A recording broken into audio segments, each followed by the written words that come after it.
Of Dante Moore, which is kind of crazy. When we look at Dante Moore last year, he was slotted to be the second overall pick in this draft to the New York Jets. Now I have him as the fourth quarterback in this draft. Dante Moore, in my opinion, the best pure passer in this entire draft. Like, Dante Moore is ridiculous as a passer with the type of difficult throws that he can make. Dante Moore, 71% completion percentage last year. Thought it was a great completion percentage. 3,565 yards, 30 touchdowns, 10 interceptions. He did have 156 rushing yards with 2 touchdowns. My biggest thing with Dante Moore that he has to improve on, he has to get better in the bigger games. There's just flat out no way to say it. I think against Indiana, I really think he had no shot, which I thought was kind of surprising because Oregon against Indiana, he did have a really big interception in the regular season against them, but that game was a lot closer. Again, I don't think that game entirely falls on Dante Moore. I do, again, when you talk about 11-on-11 battle within the trenches, how great Indiana was running the football, the plays their receivers were making, like, they were just a better team on that day, and one player wasn't going to change that.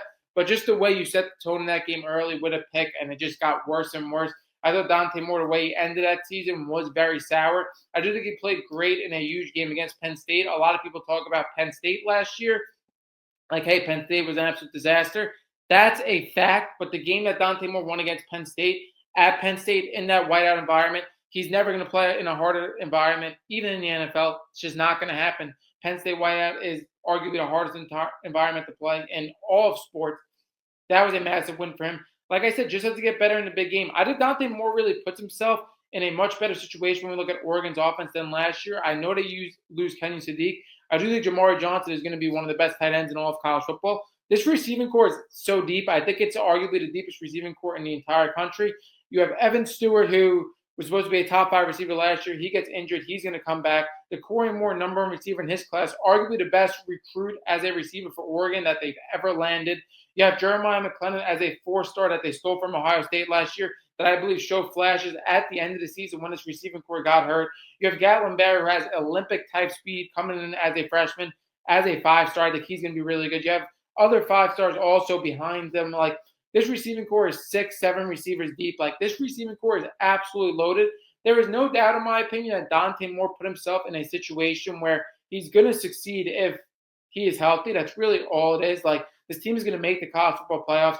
Like I said, their offense is absolutely loaded. When you look at the running backs as well, Jordan Davison, De'Ari Hill, arguably the 2 best freshman running backs in the country last year. If Jordan Davison comes back from that injury, and De'Ari Hill is a really good running back as well, like, they're going to have a 1-2 punch that's going to be one of the best of the country. Like, this offense is extremely deep. Also love the offensive line as well. There isn't really much to say about this Oregon offense. It's absolutely spectacular. They're going to be a top 5 team in the country without a doubt. My biggest thing is you were slotted at the number 2 pick. You're not going to be the number 2 pick in next year's draft because, like I said, I have 3 quarterbacks in front of you. That's fine. If you want to further your development and you're going to be a first-round top 15 pick anyway, I don't necessarily mind it. My biggest thing is you're just assuming risk. You never know what's going to happen from season to season. Obviously, we saw last year with a Clemson, with a Penn State, with an LSU.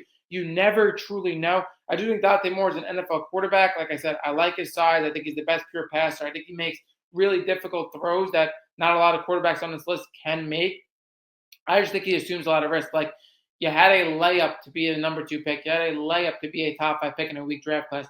Now you go to an extremely tough draft class where I rank you as the 4th quarterback. I don't necessarily know how much I like that. I don't know. You're assuming a lot of risk. I get it. Somebody like Justin Herbert did the same thing at Oregon. It worked out for him. I think it works out for Dante Moore pretty well. Again, he's not going to be a 2nd overall pick. He's going to lose a little bit of money, I guess, but I think he's going to work out where he becomes a first rounder and has another year of experience that a lot of people are saying how he finished the season, that he definitely needed. But again, you're just assuming risk. I do think if everything goes well for Dante Moore, just stays healthy, he's going to be a top 10, top 15 pick.